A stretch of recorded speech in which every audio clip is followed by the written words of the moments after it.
Welcome back students. आइए आज के लेक्चर में हम डिस्कस करते हैं अपने वर्किंग विद लैंग्वेज के क्वेश्चन 3 और क्वेश्चन 4 को। ये स्टूडेंट्स, आज के लेक्चर में हम इन दोनों ही क्वेश्चंस को डिस्कस करने वाले हैं क्योंकि जो क्वेश्चन 3 और क्वेश्चन 4 है वो बहुत ही अलग और बहुत ही इंटरेस्टिंग है। ऐसा क्यों है आइए मैं समझाता हूं। एक्चुअली बात यह है कि क्वेश्चन 3 में हमसे कुछ पूछा ही नहीं गया है, बल्कि नाउन फ्रेज से रिलेटेड हमें कुछ इंफॉर्मेशन दी गई है और फिर इस इंफॉर्मेशन का यूज करने के लिए हमें कहा गया है क्वेश्चन नंबर 4 में। इसलिए हम इन दोनों ही क्वेश्चंस को एक साथ डिस्कस करके हमारे इस चैप्टर को यहां पर कंक्लूड करने वाले हैं। तो चलिए हम फटाफट से क्वेश्चन 3 के अंदर जो इंफॉर्मेशन दी गई है उसे समझ लेते हैं और फिर बढ़ेंगे क्वेश्चन 4 की तरफ इस इंफॉर्मेशन को अप्लाई करने के लिए। तो क्वेश्चन 3 के अंदर दिया गया है हमें एक सेंटेंस और कहा गया है इसे ध्यान से पढ़िए। देखिए, I took out a small black tin box। ये एक सेंटेंस दिया गया है। इस सेंटेंस के बारे में हमें कुछ बातें बताई गई हैं जिन्हें हमें समझना बहुत जरूरी है और इन्हें समझने के बाद ही हम क्वेश्चन 4 अच्छे से कर पाएंगे। चलिए, इसके बारे में बताया गया है the phrase in italics is a noun phrase. यहां पर जो इटैलिक्स में लिखा गया है वो है स्मॉल ब्लैक टिन बॉक्स। तो ये कह रहे हैं ये पूरा एक नाउन फ्रेज है, एक ऐसा फ्रेज है जिसमें एक हेड वर्ड जो मेन वर्ड है वो एक नाउन है, राइट। और वो नाउन कौन सा है? वो है हमारा बॉक्स। यस स्टूडेंट्स, यहां इस नाउन फ्रेज में जो मेन वर्ड है हमारा वो है बॉक्स, जो कि एक नाउन है, राइट स्टूडेंट्स। और इस नाउन के साथ हमें दिए गए हैं 3 एडजेक्टिव्स, राइट, जो कि है स्मॉल, ब्लैक एंड टिन। ये 3 एडजेक्टिव्स हैं इस बॉक्स के, ठीक है। इसके बाद ये कह रहे हैं कि ध्यान से नोटिस कीजिए ये जो एडजेक्टिव्स हैं इनका ऑर्डर क्या है। सबसे पहले क्या लिखा गया है? स्मॉल, यानी कि साइज के बारे में बताया गया। फिर लिखा गया है ब्लैक, यानी कि कलर के बारे में बताया गया। और सबसे लास्ट में लिखा गया है टिन, यानी कि किस मटेरियल से ये बॉक्स बना हुआ है वो बताया गया है। तो यहाँ पर सबसे लास्ट पॉइंट में इस क्वेश्चन में लिखा गया था, दिया गया था, we rarely use more than 4 adjectives before a noun and there is no rigid order in which they are used. यानी कि कहा गया है कि हम बहुत कम ही ऐसा होता है कि हम किसी नाउन से पहले 4 से ज्यादा एडजेक्टिव्स यूज करें और इसका कोई ऑर्डर नहीं है, कोई फिक्स ऑर्डर नहीं है कि पहले कौन सा एडजेक्टिव लगाया जाएगा। उसके बाद क्या कह रहे हैं? दो there is a preferred order of modifiers और adjectives in a noun phrase as given below. यानी कि एक प्रेफर्ड ऑर्डर होता है कि हाँ, इस ऑर्डर में हम एडजेक्टिव्स को लगाते हैं या फिर मॉडिफायर्स को लगाते हैं। वो ऑर्डर हमें नीचे दिया गया है।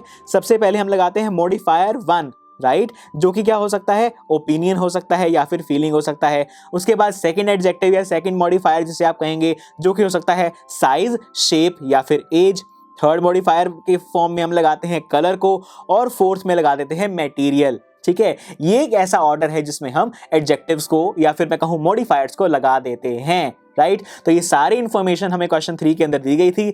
चलिए अब इसे क्वेश्चन 4 के ऊपर अप्लाई करना शुरू करेंगे। तो क्वेश्चन 4 के अंदर हमें दिया गया है एक table. The table below contains a list of nouns and some adjectives. कुछ नाउन्स दिए गए हैं और कुछ एडजेक्टिव्स दिए गए हैं और हमें कहा गया है कि आप अपने हिसाब से हर नाउन के लिए जो भी एडजेक्टिव्स देना चाहें वो यहां पर लगा सकते हैं। तो चलिए एक एक करके जो एडजेक्टिव्स हैं उन्हें सॉर्ट करना शुरू करते हैं। तो सबसे पहला नाउन है एलिफेंट। अब जो एलिफेंट है वो एनॉर्मस, बहुत बड़ा हो सकता है, लार्ज, बहुत बड़ा हो सकता है, अगेन चीयरफुल, काफी खुश हो सकता है एलिफेंट, वाइल्ड हो सकता है एलिफेंट, और जो एलिफेंट है वो मीडियम साइज का भी हो सकता है, यानी कि मीडियम साइज का हो सकता है, राइट। तो ये कुछ एडजेक्टिव्स हैं जो कि एलिफेंट के साथ जा रहे हैं। इसके बाद है फेस। जो फेस है वो राउंड शेप का हो सकता है, चीयरफुल हो सकता है, काफी खुशी से भरा हुआ हो सकता है, चबी, यानी कि कुछ ऐसे मोटा सा फेस हो सकता है, गोल गोल सा फेस हो सकता है, राइट।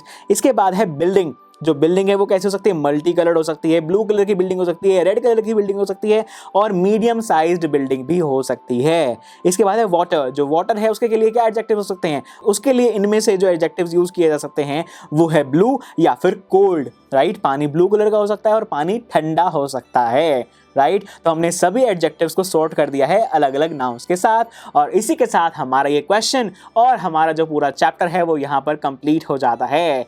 तो चलिए स्टूडेंट्स, ये चैप्टर हमने अच्छे से कंप्लीट कर लिया। आप इन सभी क्वेश्चंस के जो रिटन सॉल्यूशंस हैं उन्हें अच्छे से देखिए, उन्हें अच्छे से रीड कीजिए ताकि आपके दिमाग में और ज़्यादा क्लैरिटी आ जाए हर क्वेश्चन को लेकर। और इसके बाद अब मैं मिलूंगा आपसे एक नए चैप्टर की एक नई जर्नी के साथ, जहां पर हम बहुत मज़ेदार तरीके से उस जर्नी की शुरुआत करेंगे। So see you in next lecture with a new journey. I am sure students, आपको ये लेक्चर बहुत ही पसंद आया होगा। तो अगर आप अपने हर कंसेप्ट को इतने ही मजेदार और इंटरेस्टिंग तरीके से क्लियर करना चाहते हैं तो डाउनलोड कीजिए हमारी PuStack ऐप, जहां पर आपके लिए और भी बहुत सारे ऑप्शंस अवेलेबल हैं, जैसे कि sample papers, back exercise solutions, written answers and much more. So what are you waiting for? Download the app now.